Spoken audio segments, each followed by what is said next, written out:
से आंसू बरसातों को संभालना है,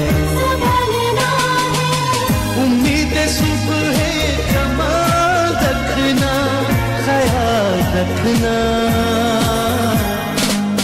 ख्याल रखना, ख्याल रखना, ख्याल रखना, ख्याल रखना, ख्याल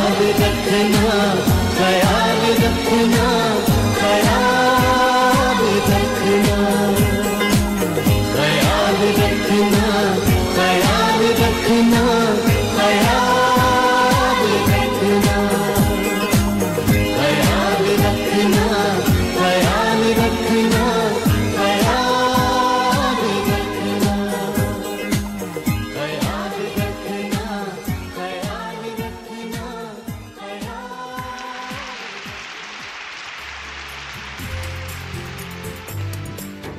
उम्मीद सुबह जमाल रखना, ख्याल रखना, ख्याल रखना। Alamgir sahab, we welcome you back to Pakistan and I hope कि now you are staying back. ख़वातीन व हज़रात, हमारे वज़ीर आज़म पाकिस्तान जनाब सैयद यूसुफ रज़ा गिलानी साहब खुश लिबास, खुश ज़ौक़ और खुश गुफ्तार शख्सियत करार दिया जाता है इनको। वो फ़न और फ़नकारों की कदर अफजाई करते हैं, मगर इसके साथ साथ खेलों और नौजवान नस्ल की कामयाबियों की भी हौसला अफजाई करते हैं। नौजवानों की सरगर्मियों को सेहतमंद अंदाज में आगे बढ़ाने के लिए उनकी हिदायत पर पाकिस्तान टेलीविज़न के स्पोर्ट्स चैनल का आगाज़ किया गया, जिसका इफ्तिताह खुद वज़ीर आज़म यूसुफ रज़ा गिलानी ने किया। और कल पाकिस्तान क्रिकेट टीम ने एशिया कप जीतकर और किंग ऑफ एशिया बनकर हम सबको यौम आज़ादी का एक खूबसूरत तोहफा दिया। जी हाँ, बिल्कुल फराब, एशिया कप हमने जीता। यहाँ पे मैं कहना चाहूँगा कि मुफाहमत की पॉलिसी सिर्फ हुकूमत की नहीं है। आपको पता है हमारे क्रिकेटर्स भी इस पर बहुत अच्छी तरह अमल करते हैं। हमने एशिया कप खेला, उसमें हमारा एक हमसाया मुल्क से मुकाबला था, हमने वो मैच उन्हें जीतने दिया, मुफाहमत की पॉलिसी थी। लेकिन जीत की लगन हमारी टीम में थी, इसलिए कप हम घर लेके आए। सही, और यही जीत की लगन हम आपके सामने पेश करने जा रहे हैं। हाँ, लेकिन पेश करने से पहले पीटीवी स्पोर्ट्स के हवाले से मैं ज़रूर कहना चाहूँगा, ख़वातीन व हज़रात, it came, it saw, it conquered. अगर मैं ये कहना चाहूँ पीटीवी स्पोर्ट्स के हवाले से तो गलत नहीं होगा, क्योंकि ये एक हाउस होल्ड नेम बन गया और इसकी रेटिंग्स के तमाम रिकॉर्ड्स तमाम चैनल्स के इसने तोड़े। पीटीवी स्पोर्ट्स ने, कोई घर ऐसा नहीं जहाँ पे पीटीवी स्पोर्ट्स नहीं देखा जाता। और अभी कल के मैच के हवाले से बड़ी मीडिया स्पेकुलेशन थी कि जी शायद बांग्लादेश जीतेगा, और मुकाबला बड़ा सख्त हुआ, गेस वर्क भी बहुत चला, लेकिन आखिर में वही टीम जीती जिसमें जीत की लगन थी या जिसमें दम था। पीटीवी स्पोर्ट्स चैनल आज के पाकिस्तान के जो नौजवान हैं उन्हीं का नहीं, बल्कि हर उम्र के ख़वातीन और हजरात का पसंदीदा चैनल बन चुका है। पीटीवी स्पोर्ट्स चैनल का मोटो है जीत की लगन।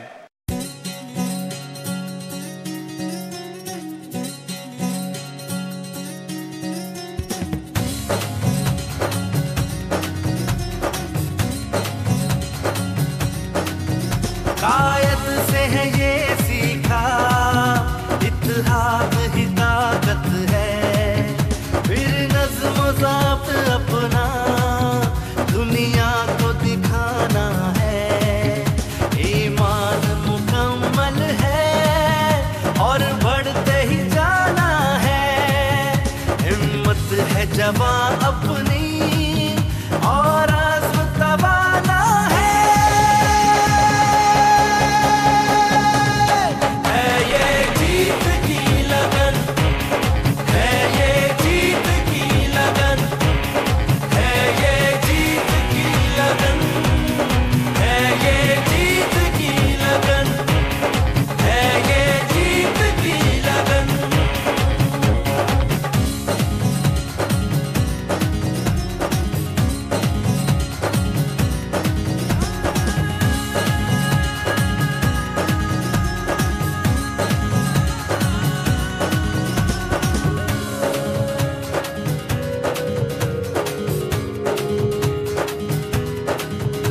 मैदानों के सीनों पे अब वक्त फिर आया है, ये खेल है बस दिल का।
धरती के लोगों से ये अहद निभाना है, हर बाजी के माथे पे झंडा लहराना है। हिम्मत है जवां अपनी और अज़्म तवाना है ये जीत की लगन, है ये जीत की लगन, है ये जीत की लगन, है ये जीत की लगन, है ये जीत की लगन।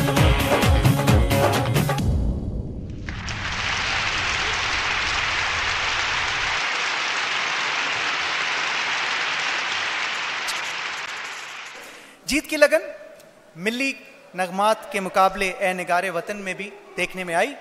अब वो मरहला आ गया है कि हम ये ऐलान करें कि जीत की ऐसी लगन में कामयाबी किन किन लोगों के हिस्से में आई है। हमें अपनी ज्यूरी का फैसला जो है उसका एहतराम करना होगा। हम देखेंगे कि हमारे आज के मुअज़्ज़ज़ मेहमानान और हमारे आज के ज्यूरी मेंबर्स ने क्या राय दी है और उनकी राय हमारे सब कंटेस्टेंट्स के बारे में क्या रही।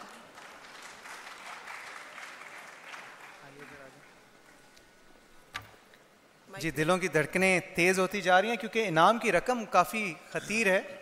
10 lakh I think first prize है, 7 लाख सेकंड प्राइज़ है और 5 लाख रुपए थर्ड प्राइज़ है।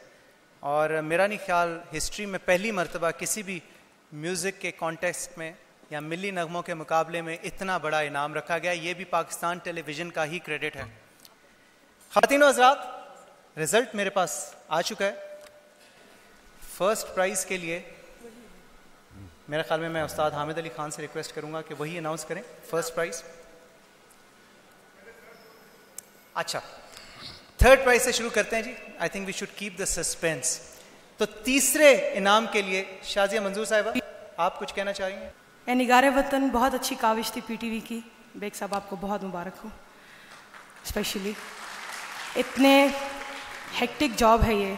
जब हम 3 दिन पहले रिज़ल्ट्स वगैरह देख रहे थे तो मैं देख रही थी बेग साहब यूँ बैठे थे कि कैसे रिज़ल्ट फाइनल होगा इसका। But credit goes to PTV once again. ए निगारे वतन तू सलामत रहे। ज़बरदस्त काविश। और जो थर्ड आए हैं, मैं ज़रा सस्पेंस क्रिएट करने की कोशिश कर रही हूँ एक्चुअली। जो थर्ड हैं फरहान, 5 लाख रुपए का प्राइज इन्हें दिया जाएगा। फरहान, सेकंड प्राइज के लिए मैं रिक्वेस्ट करूंगा आलमगीर साहब आपसे कि अच्छा फरिया परवेज साहब जी सेकंड के मुझे पता है कि आप लोग फरहान को सुनने के बाद आप सोच रहे होंगे कि वो समवेयर सेकंड शायद वो, लेकिन हम जो है ना वो जो एक गाना होता है जो आप ताली बजाते हैं जान, लेकिन हम लोगों को जज बनना होता है। वो सब देखने चीज़ पर बढ़ पोइट्री गायकी हर चीज़ देखने के बाद हमने उसको सेकंड किया है लियाकत। या and that's Liyaqat Ali Sahir. Okay जी, सेकंड प्राइज जो कि 7 लाख रुपए का प्राइज है वो लियाकत अली साहिल को मिला है। और आई थिंक अब फर्स्ट प्राइज तो सबको पता चल ही गया होगा, लेकिन फिर भी मैं उस्ताद हामिद अली खान से रिक्वेस्ट करूंगा कि आप अनाउंस कीजिए। शमा नौरीन।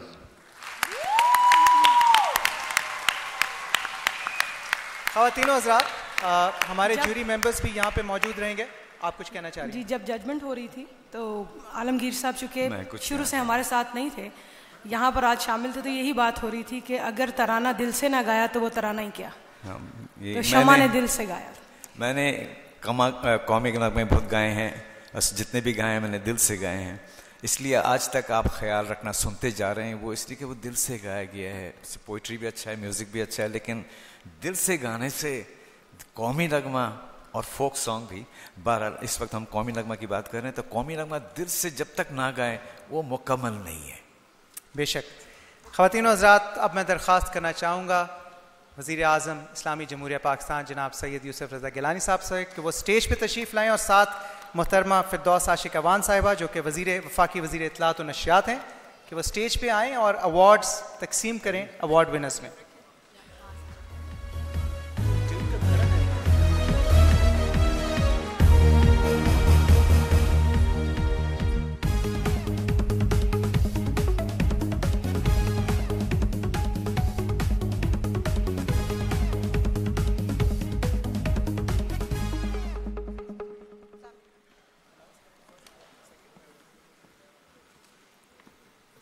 सबसे पहले तीसरे नंबर पर आने वाले हमारे आज के विनर हैं फरहान तबस्सुम।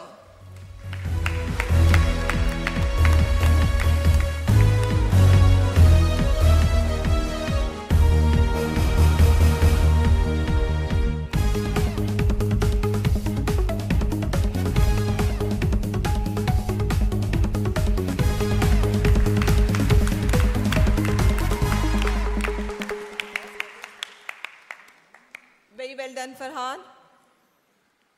और दूसरे नंबर पर आने वाले हमारे आज के विनर लियाकत अली साहिल।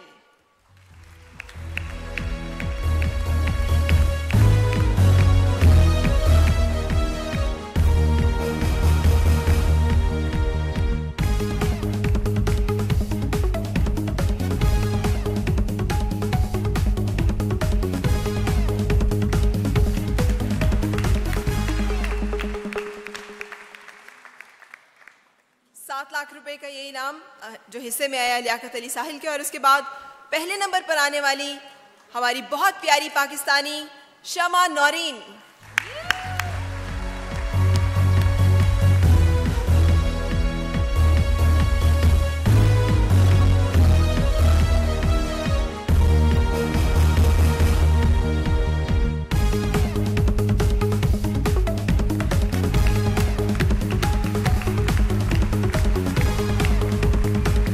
₹10,00,000 का प्राइज है इनका, फर्स्ट प्राइज।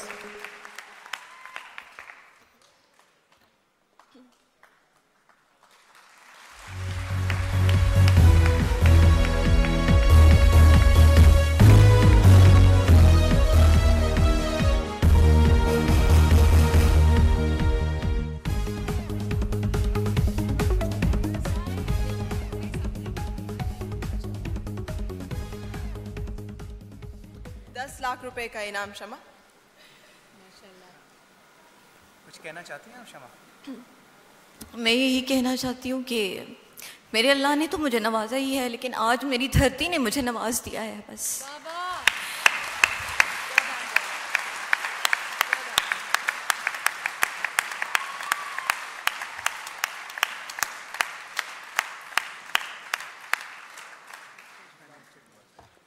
और आप सबका बहुत शुक्रिया के साथ अब आज की तकरीब के मेहमान खुसूसी वज़ीर आज़म पाकिस्तान सैयद यूसुफ रज़ा गिलानी साहब से दरख्वास्त है कि वो तकरीब से खिताब फरमाएं।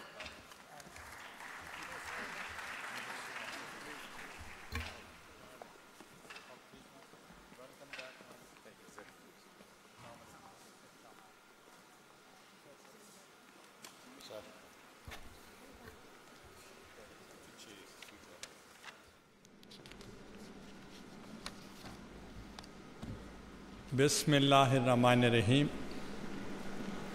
Federal Minister for Information and Broadcasting, Dr. Firdaus Ashika Aman Saiba, Wafaki Wuzra, Arakin Parliament, Secretary Information, MD Information, Honorable Judges, Assalamu alaikum.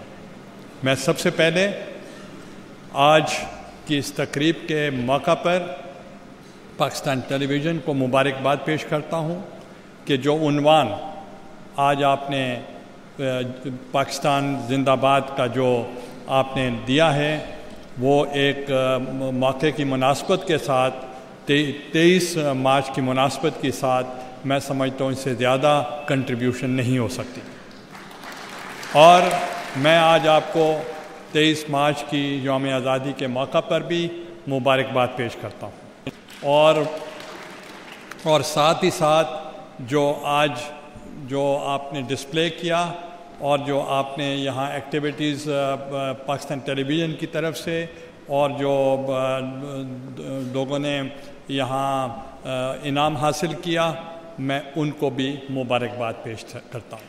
और ख़ुसूसन नौजवानों ने जो कंट्रीब्यूशन की, यूथ ने कंट्रीब्यूशन की, बच्चों ने कंट्रीब्यूशन की, बड़ों ने कंट्रीब्यूशन की, उनका भी मैं बेहद मशकूर हूँ। आज की जो तकरीब है 23 मार्च 1940 की करारदाद की मुनासबत से है और ये एक ऐसा वाक़या है 23 जो मार्च का है, ये वो दिन है जिस पे बरे सग़ीर के मुसलमानों ने अपने लिए एक इंडिपेंडेंट स्टेट के लिए स्ट्रगल की। और उन्होंने स्ट्रगल की उस वक्त जब उनके हालात ऐसे थे कि उनको कोई फ्रीडम नहीं थी, उनको राइट्स नहीं थे और उनको किसी किस्म का भी एक एक्टिविटीज़ में हिस्सा लेने के लिए उनको मौक़े नहीं थे। तो उस वक्त के मुसलमानों ने उस वक्त कायद-ए-आज़म मोहम्मद अली जिन्ना साहब की क़ियादत में ये एक मूवमेंट चलाई, तहरीक चलाई और उन्होंने ये इंडिपेंडेंट पाकिस्तान जो था उसको मार्ज़ वजूद में लाए। हम कायद-ए-आज़म साहब का बेहद मशकूर हैं कि उन्होंने इस मुल्क को बनाया, उन्होंने इंडिपेंडेंस दी, इस मुल्क में तमाम राइट्स दिए और आज जैसे यहाँ मकालमा हुआ बुज़ुर्गों का और नौजवानों का कि उन्होंने क्या दिया और हमने क्या किया, तो इसके लिए मैं आपको ज़रूर बताना चाहता हूँ कि जो 1940 की करारदाद थी वो पाकिस्तान की इंडिपेंडेंस के लिए जो थी, उसके बाद इंडिया में और पाकिस्तान का मवाजना किया जाए तो उधर क्या हुआ और इस तरफ क्या हुआ। इंडिया ने जो उनकी सफ़े अव्वल की लीडरशिप थी, जो उस वक्त की लीडरशिप थी, वो 60s के आखिर तक वो मौजूद रही, मगर हमारी जो लीडरशिप थी और वो साथी कायद-ए-आज़म मोहम्मद अली जिन्ना साहब के साथी और तहरीक पाकिस्तान के कारकुनान, उन्होंने 58 में यानी पाकिस्तान बनने के 9-10 साल बाद उनको तमाम को एब्डो कर दिया गया, उनको डिस्क्वालीफाई कर दिया गया और उनको इल्ज़ामात लगाकर इस सियासत से ख़त्म कर दिया गया और वो प्रॉस्पर करते रहे, वो तरक्कियां करते रहे और हमारे यहाँ मार्शल लॉ लगा रहा। तो वो जो मार्शल लॉ लगा अयूब खान का, उन्होंने 10-11 साल में जो एक तनज़्ज़ुली हो सकती थी वो हुई और उधर तरक्की हुई और जो इदारे थे एस्टेब्लिश हुए, वहाँ के पार्लियामेंट सॉवरन हुई, वहाँ की अदलिया आज़ाद हुई, वहाँ के इदारे मजबूत हुए, मगर यहाँ हमारे यहाँ इदारों को ख़त्म कर दिया गया और आइन भी हम ना बना सके। और फिर आपको याद होगा 1956 में पहली मर्तबा एक आइन, मुत्तफ़िक़ा आइन बनाया गया और उस वक्त एक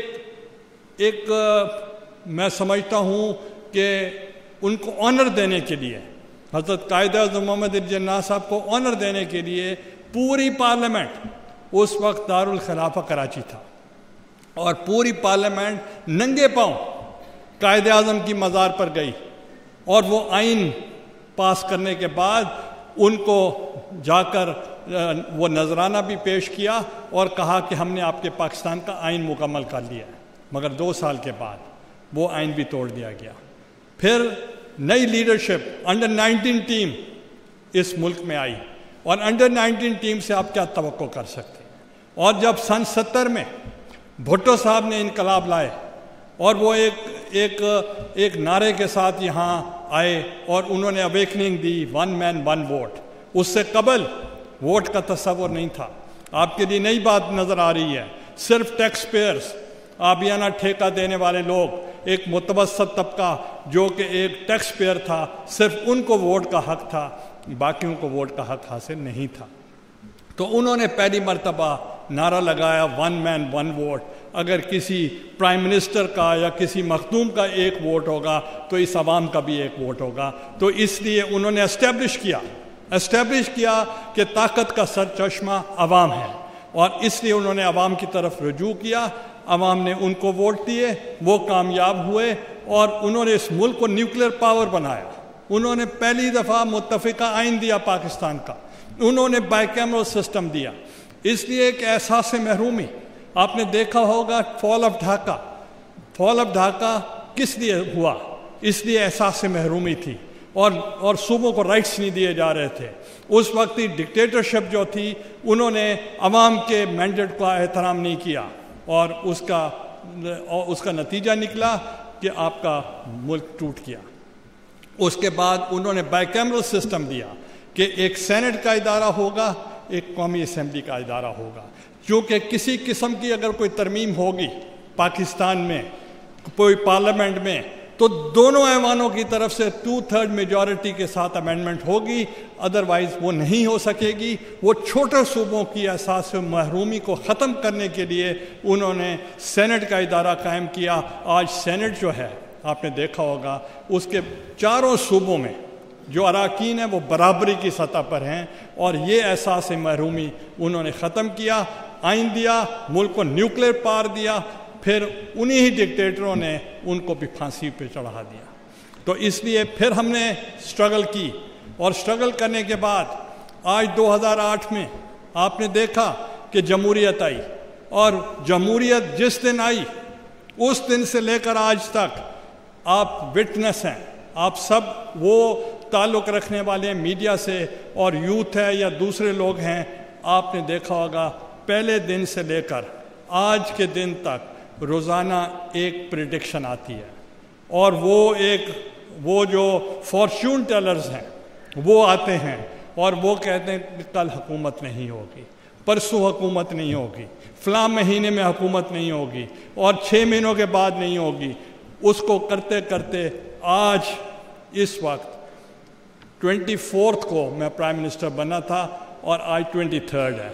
24 को 4 इयर्स कंप्लीट हो जाएंगे।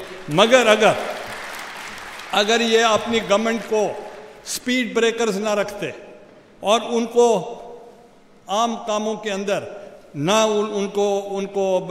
उनकी एनर्जीज को वेस्ट करते, तो आपके जितने भी आज बहुत सारे कॉन्स्टिट्यूशनल अमेंडमेंट्स हुई हैं ये कभी पहले तारीख में नहीं हुई। और हमने वो भुट्टो साहब का आइन जो 73 का आइन था, हमने उसको असल शक्ल में बहाल किया। हालांकि जो भी डिक्टेटर भी आएगा वो भी यही कहेगा मैं जमहूरियत लाऊंगा, और फिर जमहूरियत नहीं आती, फिर वही लोग दोबारा आ जाते हैं। तो इसलिए मैं आपसे गुजारिश करना चाह रहा हूँ कि हम चाहते हैं कि इस मुल्क में इंस्टीट्यूशन स्ट्रांग हो, हम चाहते हैं पार्लियामेंट स्ट्रांग हो, हम चाहते हैं आइन की बालादस्ती हो, हम चाहते हैं तमाम इंस्टीट्यूशन अपने दायरा कार के अंदर रहते हुए आइन के अपना काम सर अंजाम दें। अगर इंस्टीट्यूशन स्ट्रांग होंगे, पार्लियामेंट सॉवरन होगी, सिविल सोसाइटी वाइब्रेंट होगी, और जो जुडिशरी आज़ाद होगी, तो फिर आपको किसी किस्म का प्रॉब्लम नहीं आएगा।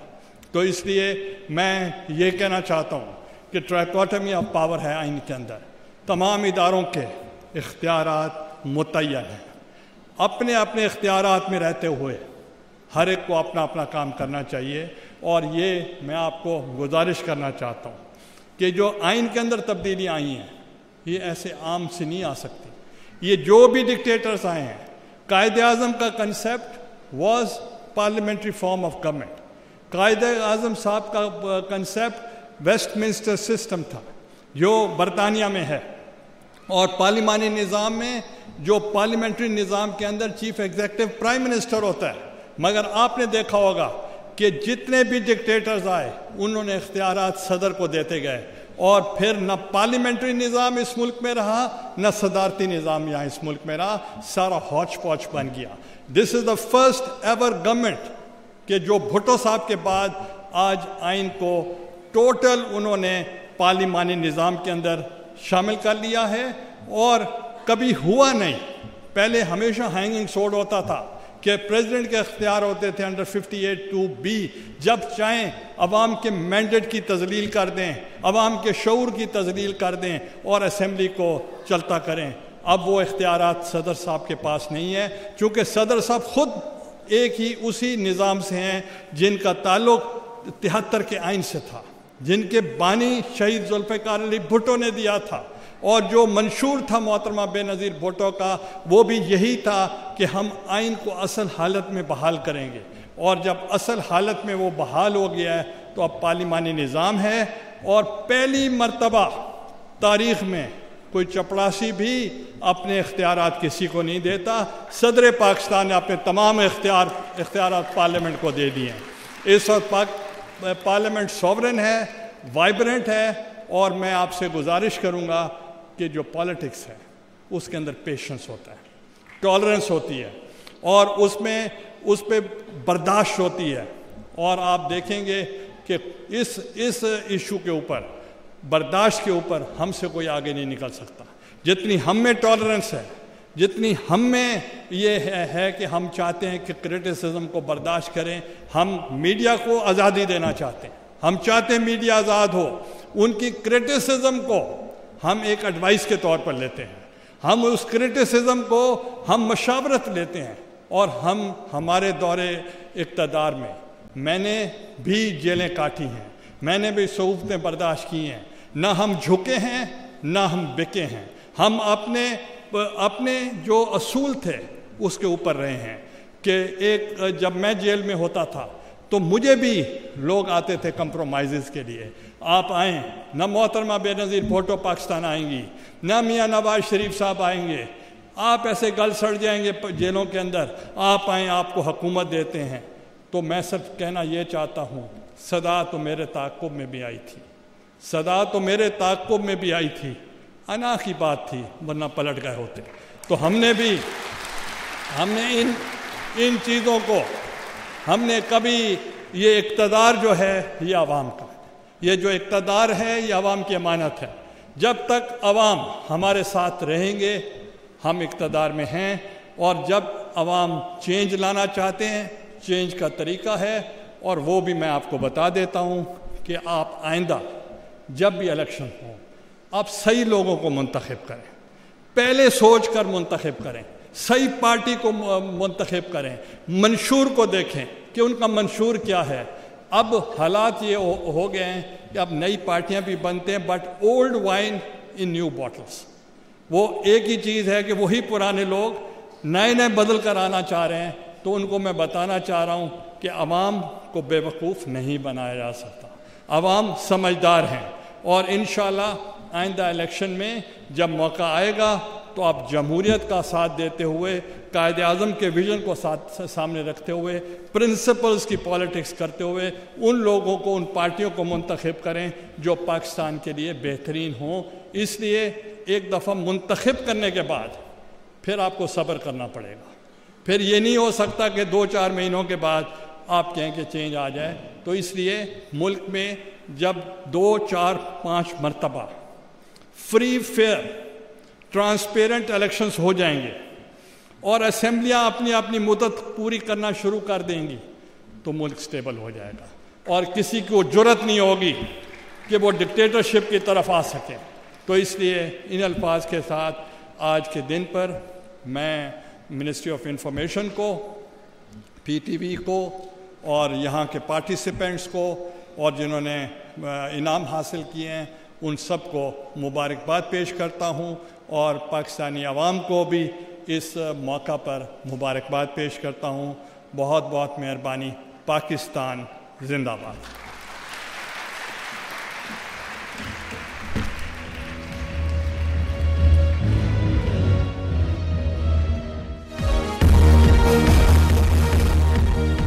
ख़वातीन और हज़रात, इसके साथ ही आज की ये पुरवकार तकरीब इख्तिताम को पहुँची। वज़ीर-ए-आज़म पाकिस्तान जनाब सैयद यूसुफ रज़ा गिलानी साहब का बहुत बहुत शुक्रिया। पाकिस्तान टेलीविज़न की जानिब से फ़ारूक हसन और फ़राज सादी आप सबका शुक्रिया अदा करते हुए आपसे इजाज़त चाहते हैं। अल्लाह हाफ़िज़। पाकिस्तान जिंदाबाद।